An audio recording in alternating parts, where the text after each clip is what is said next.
my place, and I am welcome. Good morning, everybody. It is so wonderful to be in your presence and just, connecting with you. So we're talking about the empowered by faith today. And through faith, all things are possible. And it's funny how sometimes we just miss the point when it comes to how we use our faith. So I'd like to sort of talk and dive into a little bit of how we use our faith in empowering ways. Sawabona. This is my way of reaching across space and time to shake your hand, to connect heart to heart and mind to mind, and come together to co-create this sacred time of now, to put something uplifting into the world and to hopefully take a blessing forward. So the faith that works when life doesn't, that's what we really want to create.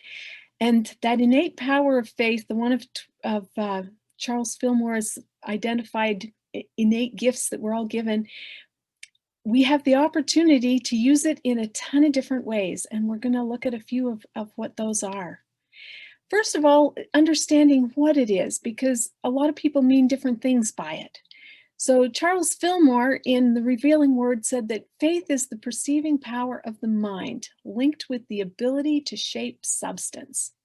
So this is that ability to know something in mind and to use it to shape substance into idea and then into physical form.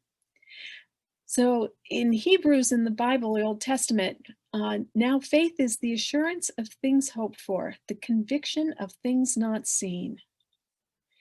So what that's really saying is it's our ability to believe in the unseen, to not only believe, but believe at a deeper level, at a deep knowing level. So what the mind of man can conceive and believe, it can achieve. That's this quote from Napoleon Hill. And according to your faith, it be done to you. Matthew 9:29. And whatever you ask in prayer, believe that you have received it and it will be yours. Mark 11:24. These are the promises made regarding faith. And it really boils down to that principle number 3, that energy follows thought, and that we are vibrational beings, and the frequency we put out is the one we get back. I love the analogy of fishing for absorbing this idea. And if we think of ourselves and the casting a line, and that line is a line of faith out into the void, into the great ethers. And really, it's not outward, it's inward, and it's in every cell of our body. So it's not like it has to go anywhere. It's just tapping into that creative source energy within ourselves. And that line that we're casting into that, the baited hook, the bait is our energies, our energy, thoughts, feelings, and intentions, our beliefs. What we truly believe are the frequencies that bait the hook. And when that lands in pure substance, undifferentiated potentiality of possibility, it draws to it frequencies that match. And that is what faith does. It shapes that substance into a frequency that matches, and it becomes an idea fish on our line that we get to choose to reel in or not. And when we reel it in, that is drawing it, crystallizing it from loose idea to conviction to solid idea, and then drawing it on down into physical form. And that ties in with our imagination and everything else. In the quest, Reverends Mary and Richard Jafala spoke about faith, and they said, be sure that your faith is on solid ground and pointed in the right direction, because it can be a tricky thing. And what they meant by this was that the parable of building on sand and rock, Matthew, it's in the Bible twice in the New Testament, Matthew 7:24 and Luke 6:47. And Jesus told this parable at the end of the Sermon on the Mount, and he said, uh, the why do you call me Lord, Lord, and not do what I say? As for everyone who comes to me and hears my words and puts them into practice, I will show you what they are like. They are like a man building a house who dug a deep, solid foundation on rock. And when a flood came, the torrent struck the house, but it could not shake it because it was well built. But the one who hears my words and does not put them into practice is like the man who put a house on the ground without a foundation. The moment the torrent struck the house, it collapsed and destruction was complete. So that's the awareness that the Christ within, in unity, we always interpret the Bible metaphysically. So all the characters are those aspects of within ourselves. So Jesus, the Christ within, is telling us, I'll give you guidance. And if you do what I say, you'll be on solid footing so that you'll be able to face and meet whatever comes your way in life. And if you don't do what I say, well, you're going to find yourself on shifting sands. Time and space are illusion and transitory. So, don't expect it to hold up.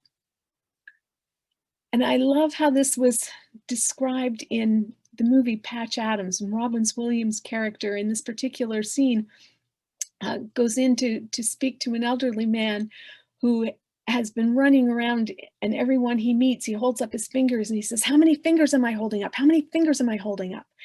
And inevitably the person would tell them the number of fingers he was holding up, and he would dismiss them and get all upset with them. And so the Patch in this scene is asking him, "So what's the answer? How many fingers are there?" And so he looks at him and gets a little bit frustrated, but he holds up his fingers and he says, "Look at your fingers and you tell me, how many fingers do you see?" And so he kind of looked at his fingers and he's going, "No, no, no, no, don't look at your fingers. Look at me. Look past it, past it. You're looking at the problem. Don't look at the problem. Look past the problem into the solution. Look at me beyond your fingers." And so, of course, as the character shifts his vision from the fingers to beyond the fingers become out of focus, and all of a sudden there's 8 fingers. And so he kind of looks at him and he said, "8?" And the answer is, yeah. He says, "That's a great answer." He said, "You're seeing past the problems. You're seeing into things that nobody else has seen. You're seeing into potential, into possibility. You're seeing the world in a whole new way." And really, that's where our faith, our ability to believe, when we reach into the unknown that way, is the great gift and power. So when we build our faith on love and universal truths, miracles are possible. See, and our faith will inevitably be tested by the things that come up in life, and there's storms of all kinds. Needless to say, COVID would be one of them. Political situations, all those sorts of things. And the things that come up day to day, the little things, big things, there's no difference in spirit. And if we're grounded in solid truth and universal truth, if that's where our faith is truly anchored, it's amazing how we will reach those storms and just go, "Wow, I'm okay. I'm going to make it through this, and I'm just fine." And yeah, it may be difficult, but we're good.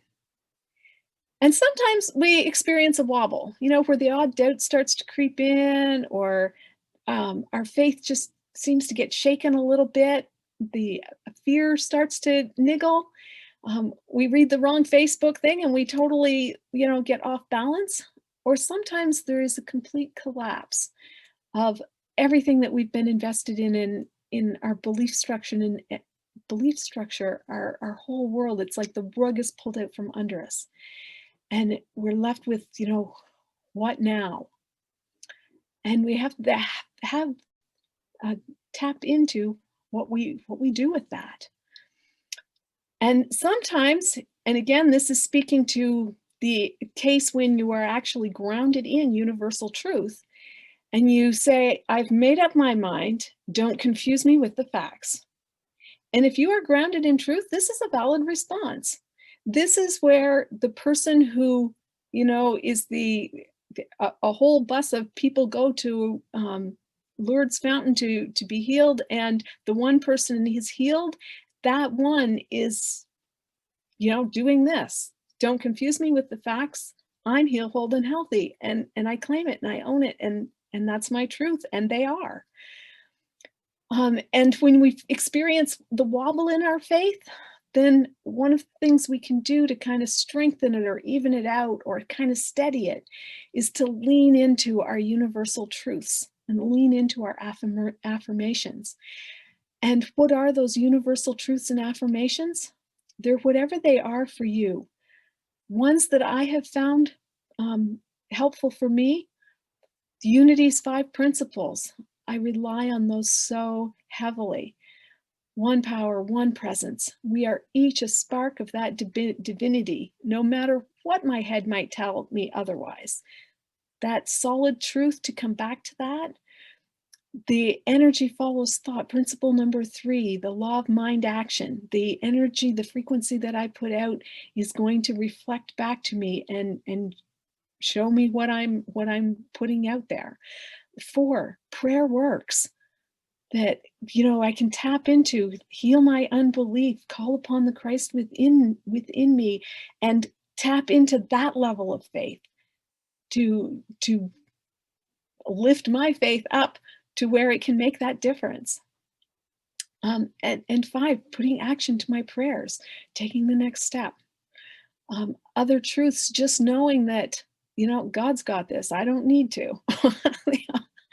They ground it into truth. Everything always works out for me, and this will work out for me too. There is a blessing in this. This too is good. This too is God for me, and I demand to see the blessing in it.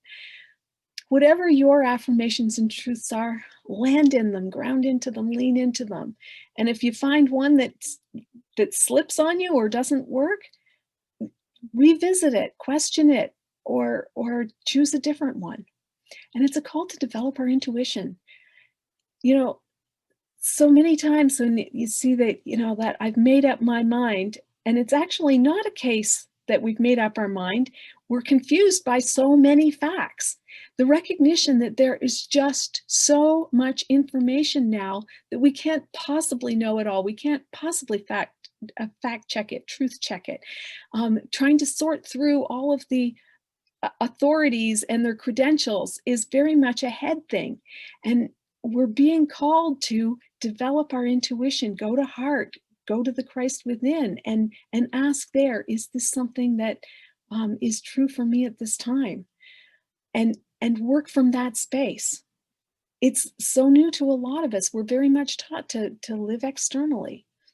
And the universe is saying, time to grow up, time to develop that power within, so that we're not asking others to make our decisions for us and handing over our sovereignty. In the face of knowledge, faith is no longer needed.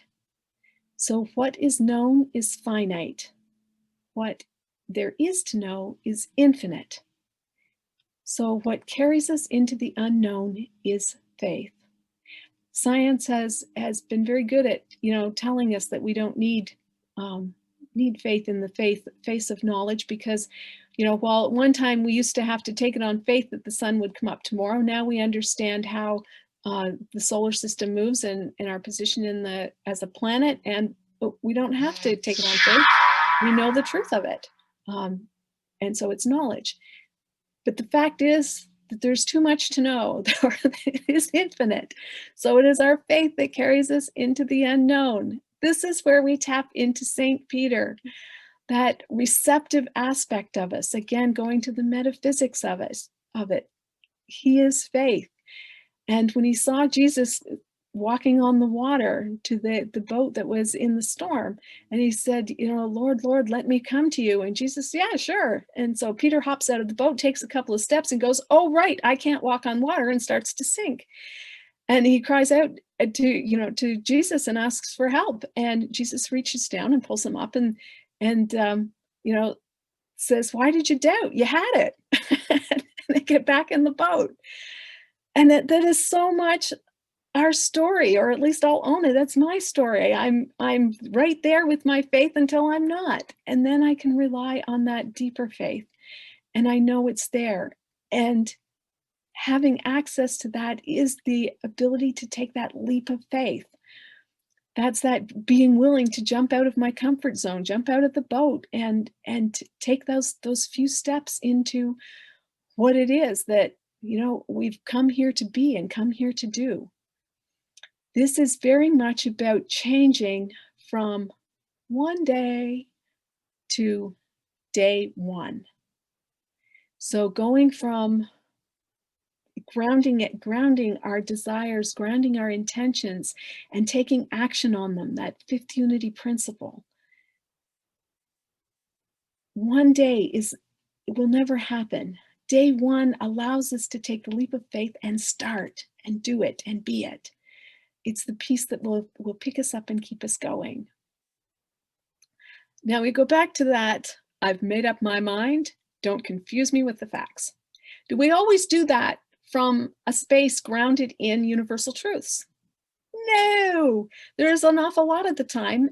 It doesn't take much to look around Facebook to find abundance of opportunity where it's not about grounding into truth and denying the appearance of things. It's actually just going, no, I'm coming from a space of fear. I'm coming from a space of, I don't want to see, I don't want to know, I can't handle it, I can't accept it. I'm sticking my fingers in my ear, I'm sticking my head in the ground, and just don't confuse me with the facts. I know what I know, and that's it. This is not spiritually grounded. This is what we're being called to heal. And how do we tell, which space we're in? And this is very much the house of sand if we're not grounded into spiritual truths. So built on appearance, fear, lack, limitation, incongruencies, fantasy, denials. And when I say denials here, I mean rejection of the isness of the situation, as opposed to the rejection of the circumstances to have power over us.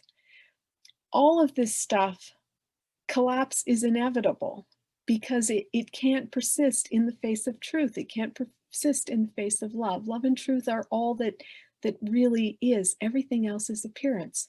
And when these beliefs fall apart, ouch, it hurts.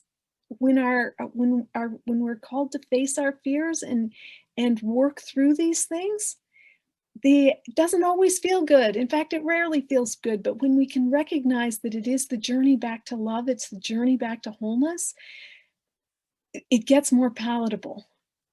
And the realization or the recognition, putting our faith well invested into the idea that there is no demise for the truth of us. We are eternal beings. And as much as it collapses inevitable, so is the rebuilding. So question beliefs and let doubt undermine false beliefs. Who knew there was such a powerful use for doubt? So much of the time we get told doubt is just a bad thing. Keep your faith. You need to sort of get rid of doubt. And it's like, nah, make use of it. Doubt can undermine false beliefs just as easily as it can undermine truths. And it can't undermine truths over the long haul, only short term until we come back to the truth. So asking ourselves, what am I believing in this situation that's creating the fear and anger? And what's the truth of the situation? How is it making me feel? If it's making me feel anything other than some aspect of love, there's room to see it differently. Who would I be without my story around this? Am I attached to an outcome? How can I hold it more gently? There's a wonderful story of the woman who had just heard that faith can move mountains. And so she came home and she says, I like this. I am going to do this. I believe, I believe, I believe. Mountain out my window, move. And she went to bed very confident that in the morning it would be moved because, faith can move mountains. And she got up in the morning and it was still there. She says, I knew it. And how often do we do that to ourselves where We'd like to believe that our faith is one place. We'd like to believe that our beliefs are putting great bait on the hook of our faith. And yet the underlying truth, the within our subconscious, or sometimes it's even just right there in front of our face and we can't see it, um, you know, is different. There's an incongruency there. You're doing Eye of the Storm. What an absolutely fantastic course. If you haven't done, I so recommend it. And if you aren't doing the course, then, revisit the book just as a reminder, because it's absolutely full of tools for bringing our faith back into alignment with the truth of our being, um, using our faith in the most empowered way, getting all of our horses lined up and pulling in the same direction towards joy, love, and our intentions. Martha Creek has a course starting tomorrow night online that's open to anyone. Again, all kinds of tools for doing this kind of work to align our faith and getting it pulling us in the direction that's helpful. Alvin Toffler says the illiterate of the 21st century will not be those who cannot read and write, but those who cannot learn, unlearn, and relearn. And that's all about what we're doing when we're, questioning our beliefs and bringing healing to them, coming back to love. So this is a question I found extremely powerful this week. What would it take to change my mind? And just feeling into, on different subjects, it's kind of easy to change our mind. On other subjects, some things are just non-negotiable.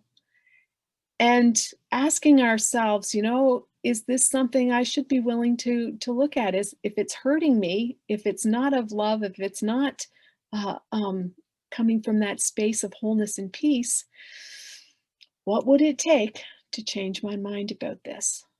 And when you start to realize where your attachments are and feel how uncomfortable it is, and see if you can't extend compassion to yourself. And by virtue of the same process, extend compassion to others when you see them facing the same challenge. Because so many of us are up to our eyeballs in having to question our old systems, our old ways of doing things, and what meaning we want to give our situations and circumstances at the moment. Life is living in faith every day. And so when we can get our faith lined up with our authentic self and use it in spiritually mature ways, oh, the places we'll go and the things we'll see. And that is my wish and desire for you. So loving you wherever you're at and knowing that you're in the right and perfect place, I give thanks. What is here? With each breath, we feel the life force coming into our body. We feel ourselves, acknowledge ourselves as the space in which breathing happens, the space in which our body sits. My invitation is to feel into that openness. And let my words become the words of your heart. Holy Spirit, Christ within, open my mind and heart. Help me surrender. Heal my unbelief. Bring comfort to the parts of me that are resistant.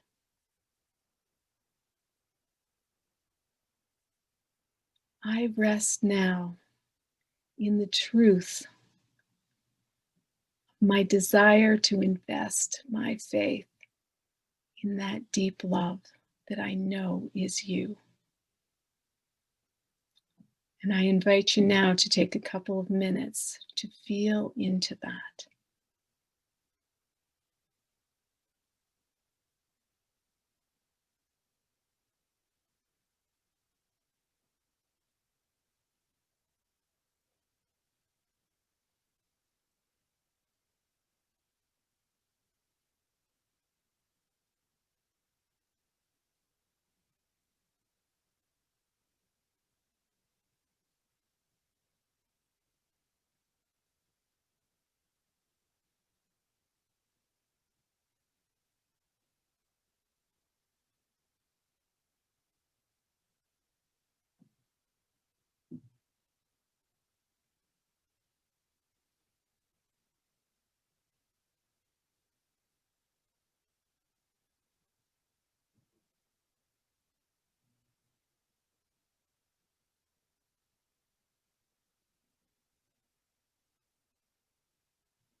Perhaps you feel your muscles ease up just a little or let go completely. Perhaps you feel relief, little, a lot. Maybe it's light or love, or maybe it's just acceptance of where you're at. The full awareness of it's okay right where you are. Whatever it is, know that it's there for you at all times, and your faith is well invested right here. And so it is. Amen.